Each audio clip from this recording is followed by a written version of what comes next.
They thought I had nothing left to give. They were right about one thing. I was lying flat in a hospital bed, machines counting my heartbeats like they didn't trust me to do it myself. But they made one mistake. They forgot who taught them that the only way to keep something is to be willing to let it go. Before we get into it, drop a comment and tell me where you're listening from. I'd love to know. The pain hit me somewhere between the kitchen and the back door. Not the slow, grinding ache I'd gotten used to ignoring for years, but something sudden and enormous, like a fist closing around my chest and squeezing until the room tilted sideways. I remember grabbing the counter. I remember the coffee mug hitting the floor. I remember thinking, not yet. Not like this.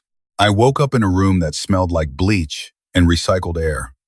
The ceiling above me was the kind of flat white that doesn't tell you anything. For a moment, I didn't know if I was alive or just waiting to find out. Then the monitor beside me beeped, steady and indifferent, and I understood that my heart was still in the business of beating whether I had a reason for it or not. A nurse came in within a few minutes. Young woman with tired eyes and a calm way of moving that told me she'd done this 1,000 times. She checked the machines, wrote something on a tablet, and asked me if I knew where I was. Hospital, I said. My voice came out rough, like gravel being poured down a chute. That's right, she said. You had a cardiac event, Mr. Dalton. You're stable now, but it was serious. Cardiac event. A polite way of saying my heart had tried to quit. My brother? I said. Did anyone call my brother? She hesitated. Just a half second, but I noticed it. 38 years in construction, you learn to spot the pause before someone tells you the load-bearing wall isn't where you thought it was. The doctor will be in soon, she said. Try to rest. She left. I stared at the ceiling. The monitor kept beeping. Outside the window, the afternoon sky was the color of old pewter, and somewhere a car alarm was going off in the parking lot below, nobody bothering to stop it. Dr. Reeves came in around what I guessed was early evening. He was a compact man, maybe 50, with a steady handshake and the kind of directness I respect. He sat on the edge of the chair beside my bed like he planned to stay a while, and he told me what had happened.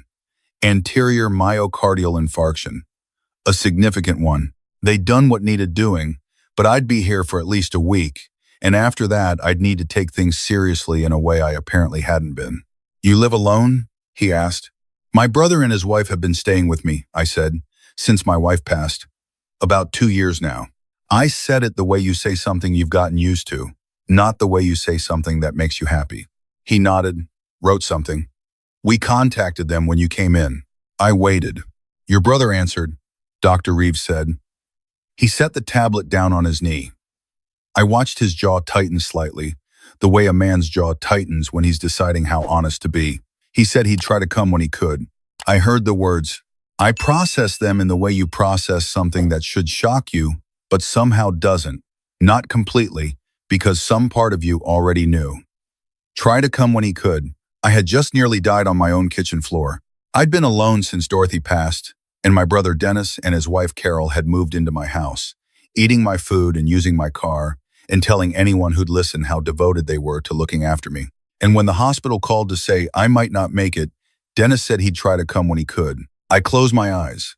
Dr. Reeves said something else, something about rest and recovery, and I nodded like I was listening, but inside I was somewhere else. I was standing in my father's garage when I was 9 years old, watching my father teach Dennis how to use a hand level. Hold it steady, our father had said. If the bubble drifts, the whole wall leans. Everything depends on what you do right now. Dennis had laughed and handed it back and said he'd rather play outside. I'd taken it and held it carefully until the bubble was perfectly centered, and my father had looked at me with that quiet pride he never quite said out loud. That old level was still on the shelf in my garage. I'd kept it all these years. I opened my eyes. The room was dimmer now, the window outside gone dark. I was alone, and for the first time in 2 years, that felt honest. He came the next afternoon.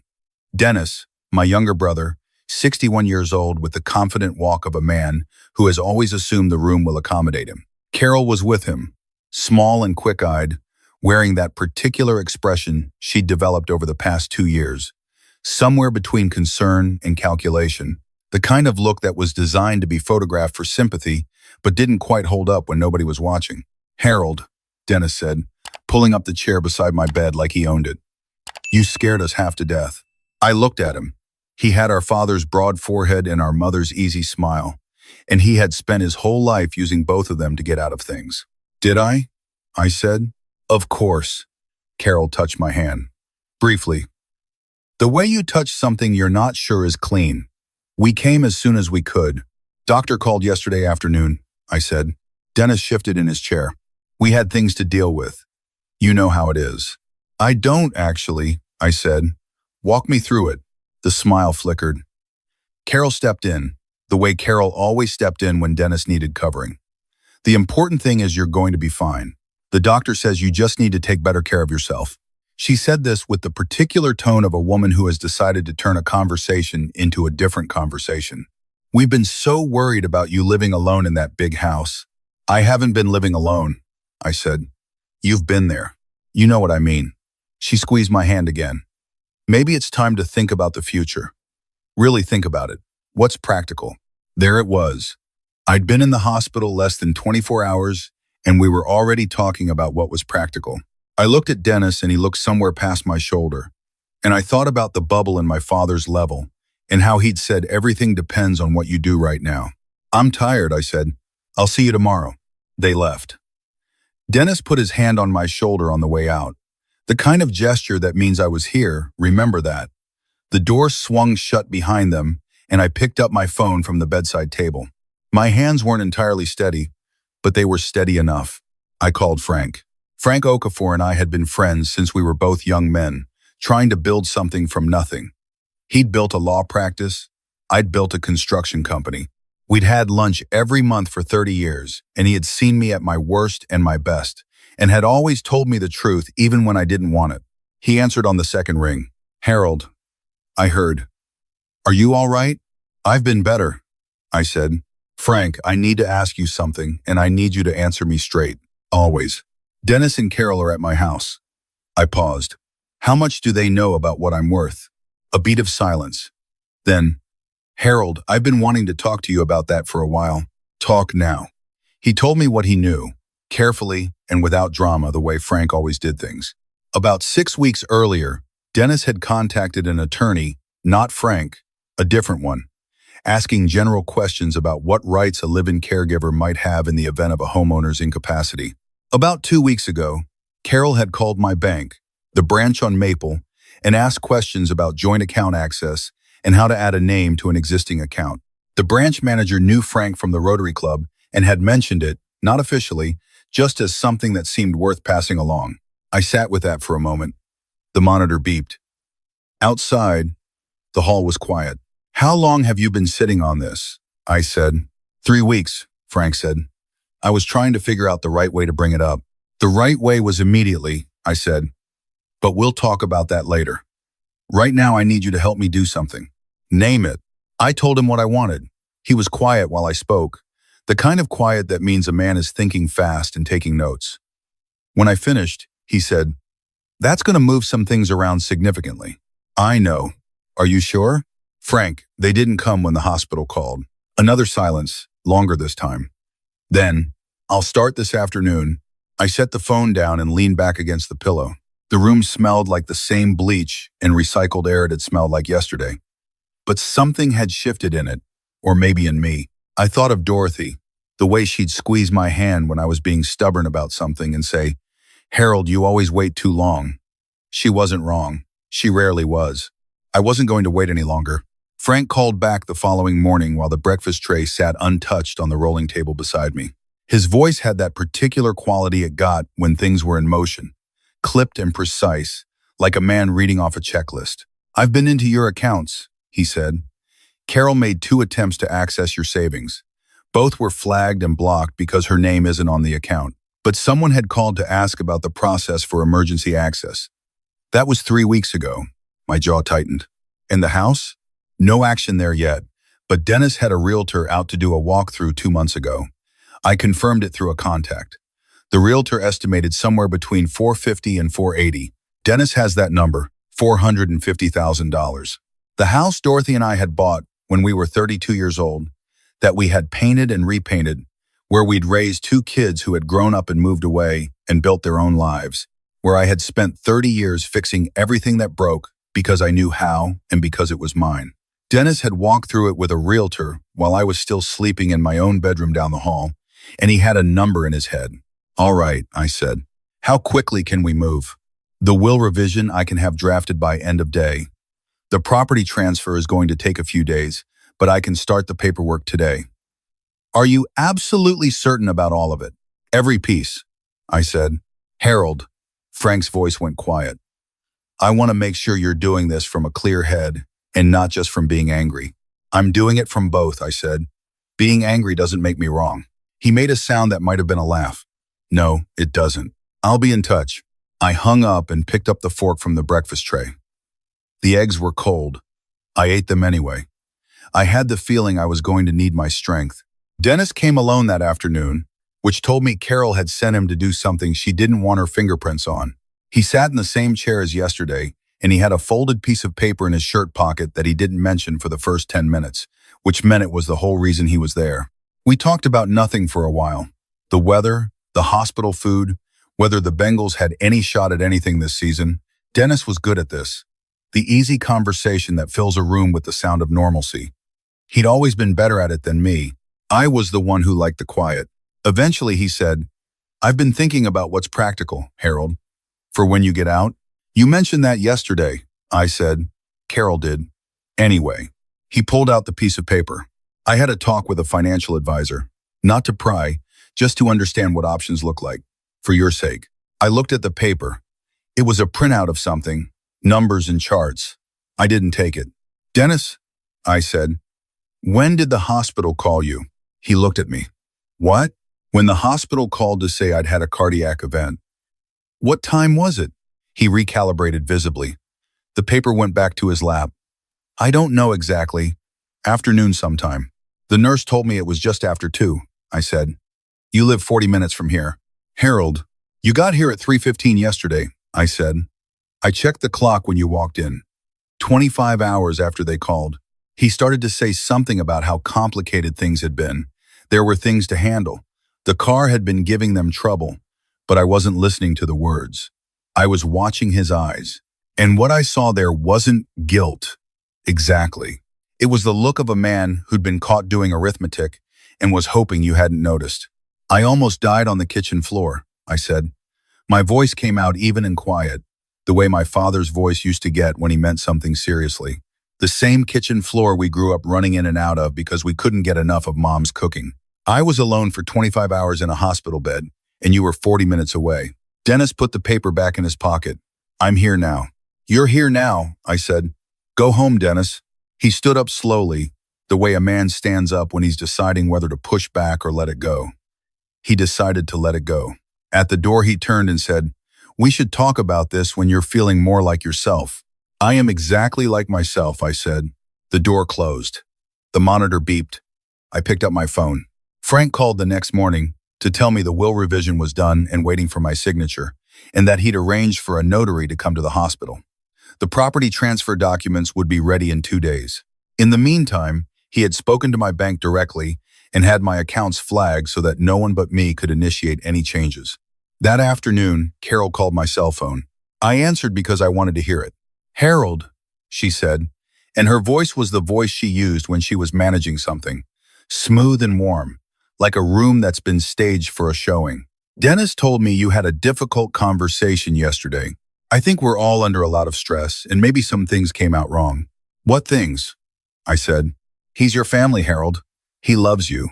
We both do. He loves me, I said. That's interesting. Tell me something, Carol. Was it before or after you called my bank to ask about adding your name to my accounts that you decided you loved me? The warmth drained out of her voice like water through a cracked pot.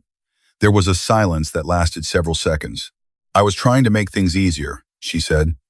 In case something happened to you, someone needs to be able to act quickly. Someone needs to, I agreed. But not you, not Dennis. What does that mean? It means you should probably start thinking about where you're going to stay when I get out of here, I said, because you won't be staying with me. She started talking fast then, the warmth gone entirely now, the calculation out in the open. She talked about how much they'd done for me, how they'd given up their apartment, how I owed them some consideration, how this wasn't fair, how I was going to regret this when I realized how alone I was. She said the word alone several times, like it was a weapon. I've been alone for 2 years, I said. I just didn't know it. I ended the call.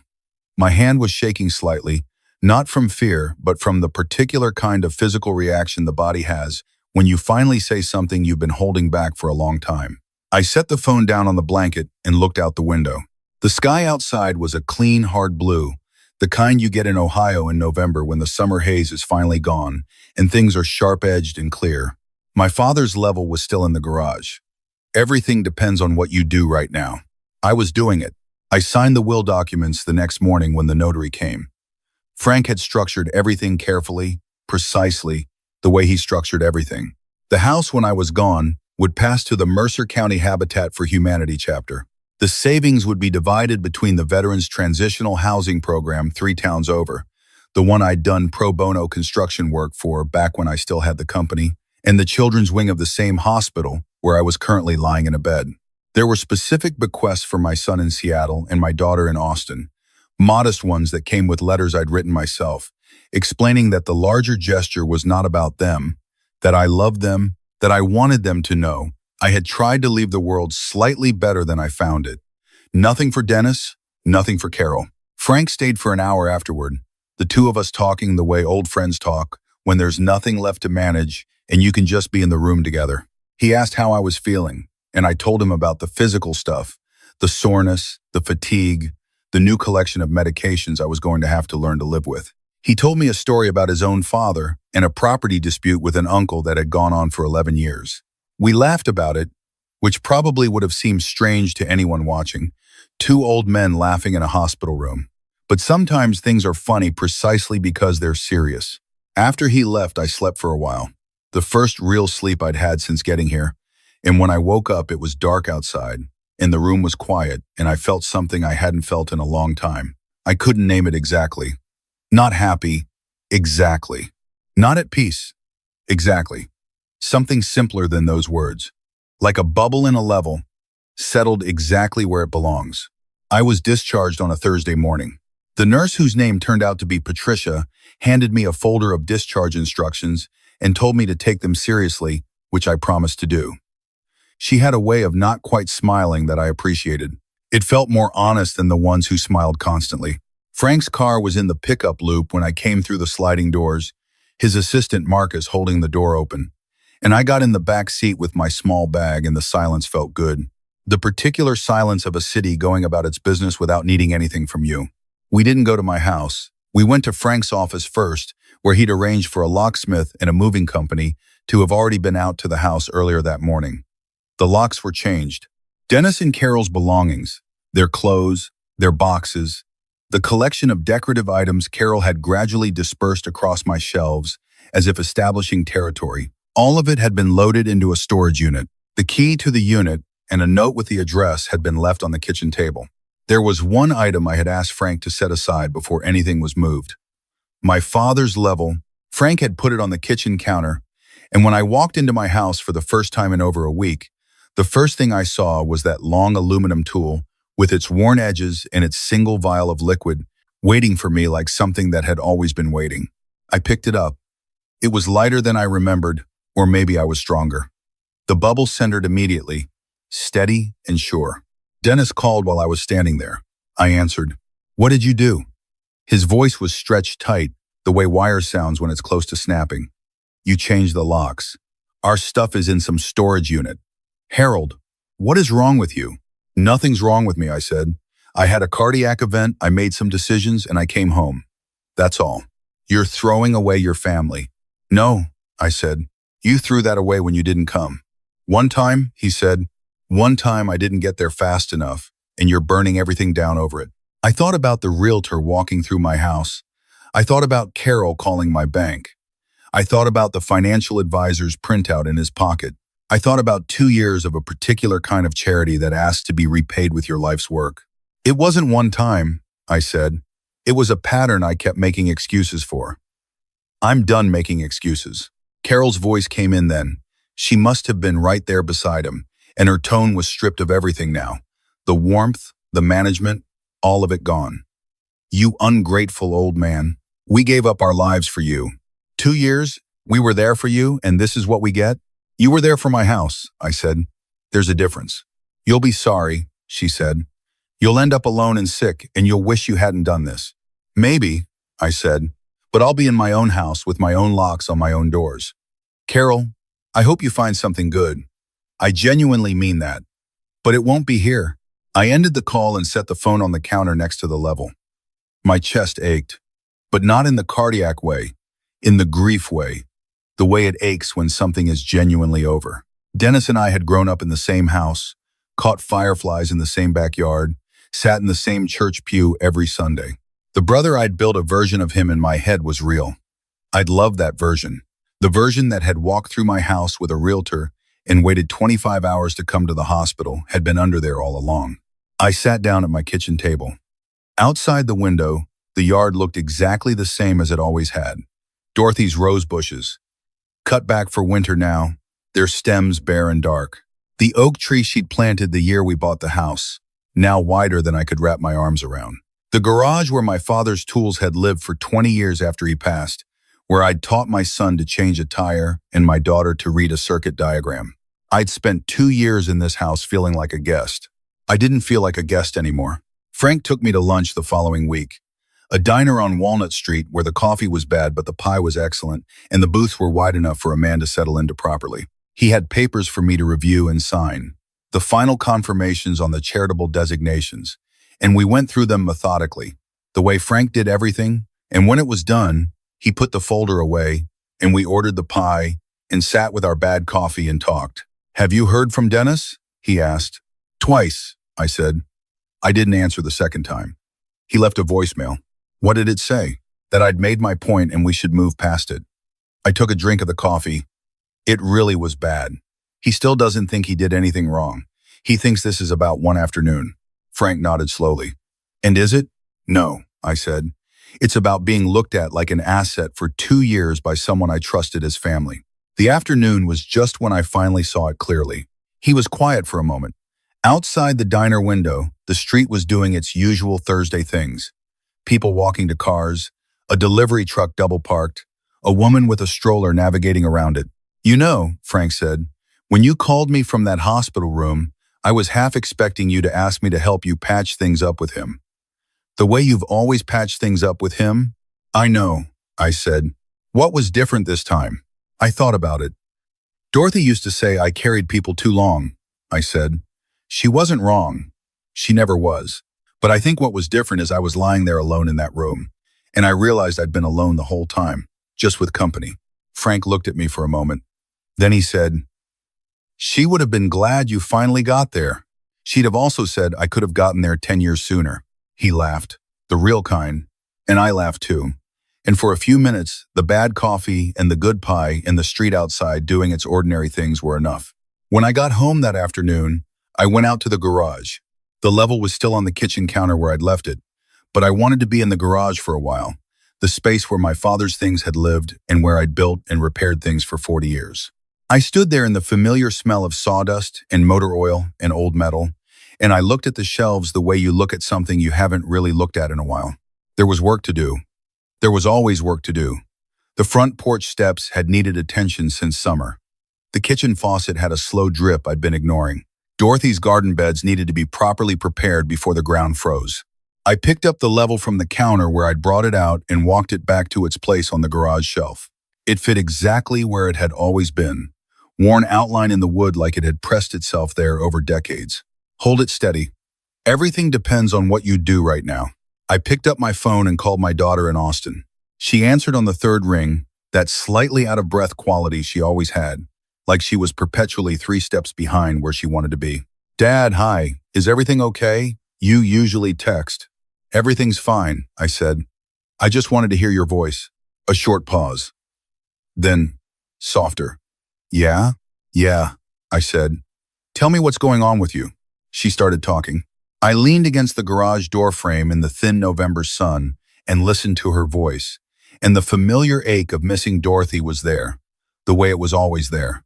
But it was clean now. Honest, not complicated by anything else. Just love and loss the way they're supposed to be. Plain and clear and real. Behind me, the level sat on its shelf, Bubble perfectly centered. Everything was exactly where it was supposed to be. Thank you for listening. If this story moved you, share it with someone who might need to hear it. Leave a comment and tell me where you're listening from.